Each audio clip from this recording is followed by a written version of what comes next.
friends, I am Nisha Sharma, Associate Professor from Government College, Khetri. The topic under discussion today is a critical analysis of William Wordsworth's poem, The Solitary Reaper.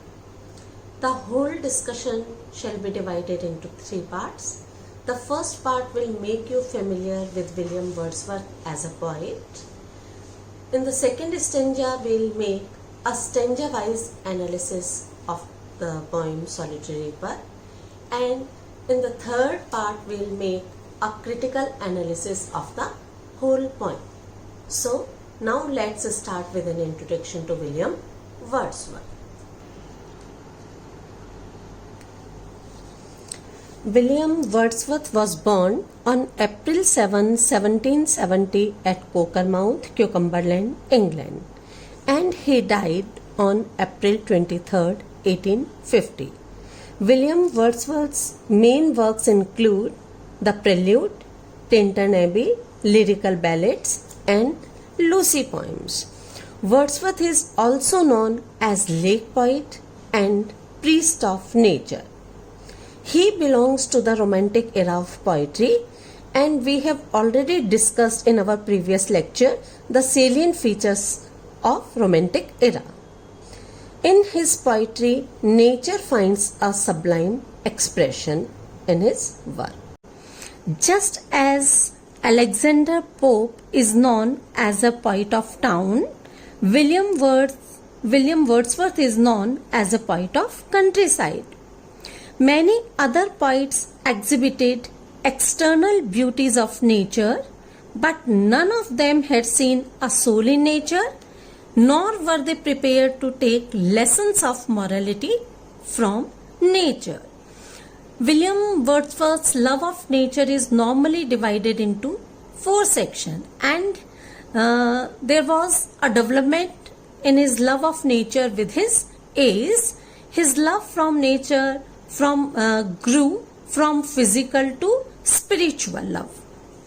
Now we come to the poem The Solitary Reaper. We can discuss in this manner. The Solitary Reaper is a poem, lyric. Just lyric, as you know, is a short poem.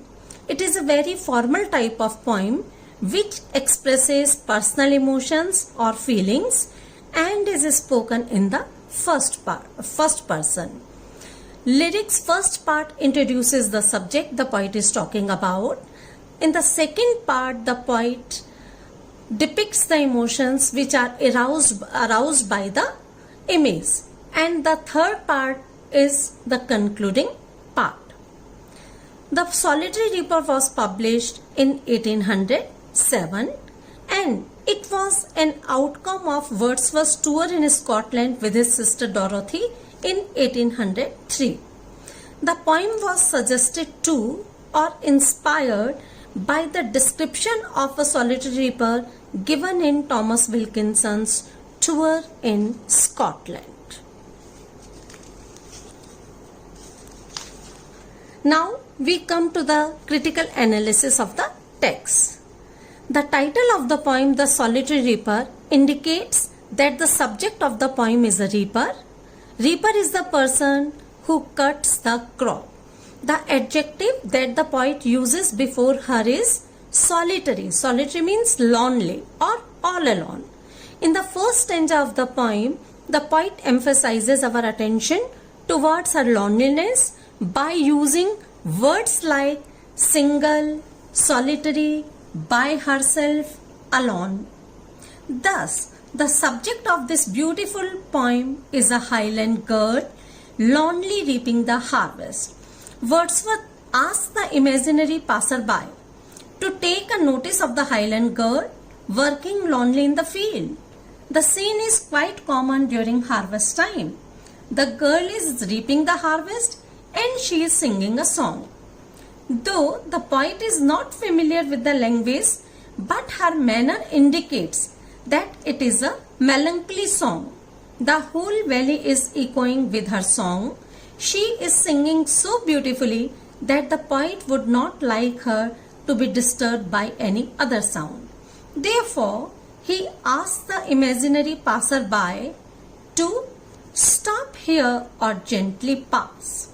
Thus, in the first stanza, the poet has introduced the subject that aroused his imagination. In the second stanza, the poet makes a comparison between the sweet song of the solitary reaper and that of the cuckoo and nightingale bird. Cuckoo and nightingale belong to the extreme north and south region. The song of cuckoo is quite joyful to the travelers in a desert who are resting in an oasis. The song of nightingale heralds the coming of the spring season and thus breaking the silence of the sea. Wordsworth idealizes the maiden and her song. He feels so excited and thrilled by the song of the Highland girl that he thinks her song is more musical than that of a nightingale or a cuckoo. The song of the girl makes Wordsworth curious. He wants to know the theme of the song. He assumes that she is singing a sad song of some past age-old historical event or some battle, or her song may be about some common sorrows and sufferings of ordinary life which have fallen on humanity in the past and may fall once again. The concluding stanza describes the effect of the girl's song on Wordsworth. The poet is no longer bothered about the theme of the song. He is concerned with its melody. The poet is greatly impressed by the sadness and wistfulness of the song that he hears and feels that it has created an unforgettable impression upon his mind. Thus, we can say that the poem illustrates Wordsworth's theory of poetry, that poetry is emotions recollected in tranquility. He and his sister Dorothy had actually come across several such reapers singing while at work in remote parts of the Highland of Scotland while touring there. The Journal of a Traveller and the Diary of his sister remind the poet of these experiences and the joy they had brought him. So he was inspired to write the poem. The next head is Simplicity of Theme and Language. The Solitary Reaper is a simple poem dealing with the village girl. The emotions felt by the poet have been described in a very simple language. But the simplicity of language does not rob the poem of its melodious quality. The poem is as melodious as the song of the solitary reaper. The words carry us to the solitary world of the reaper, and the expressions breaking the silence of the seas among the farthest Hebrides and for old unhappy far off things carry our imagination back to the distant world of romanticism. Now there is a democratic note in the poem. It is to be noted that Wordsworth strikes a democratic note so far as the theme of the poem is concerned. He chooses a simple, familiar peasant girl as the subject of his poem.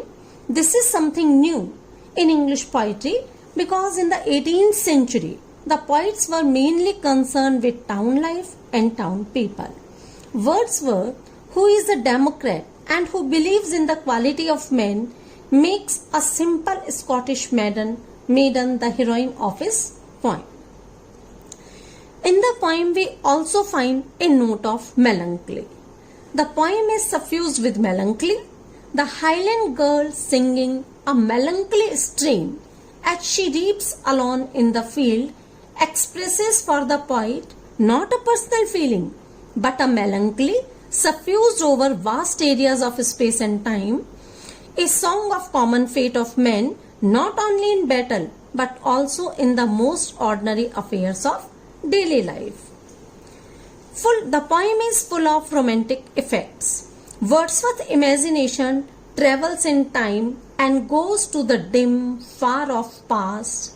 There is the very essence of romance in these highly suggestive lines.